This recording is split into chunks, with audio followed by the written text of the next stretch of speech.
আমি ছাদ বাগানে ফুল গাছের ভিডিও করেছি। ভিডিও করতে গিয়ে কত অপরিষ্কার হয়ে গেছে ছাদটা দেখুন। সেই জন্য আমি একটু ঝাঁটিয়ে দিচ্ছি। দেখুন ছাদ বাগানটাকে একটু ঝাঁটিয়ে দিচ্ছি, ঝাঁটিয়ে পরিষ্কার করে দিতে হবে।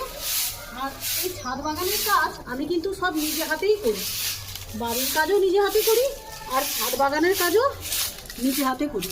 আমার কোনো লোক নেই, আমি নিজেই সব কাজ করি।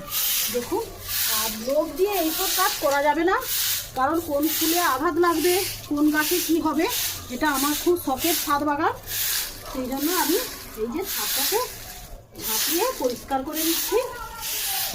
আর 2-4 দিন ছাড়াই দেখি ছাদ বাগান ঝাঁট দিতে হয়, কারণ পাতা খসে পড়ে, ফুল খসে পড়ে। দেখুন এই ঝেন্ডাগুলো দেখুন, 2 দিন আগে আমি ঝাঁটিয়ে দিয়ে জড়ো করে গেছি। আবার দেখুন কত ছাদ অপরিষ্কার হয়ে গেছে। আর ছাদের ভিডিও করতে গেলেই আরও বেশি টবগুলো সরাতে হয়, আরও বেশি ছাদ অপরিষ্কার হয়ে যায়। এবার এইগুলোকে একটা বস্তাতে আমি তুলে রাখবো, পরবর্তীকালে এইগুলোকে সার বানাবো। তো আজ এইখানেই।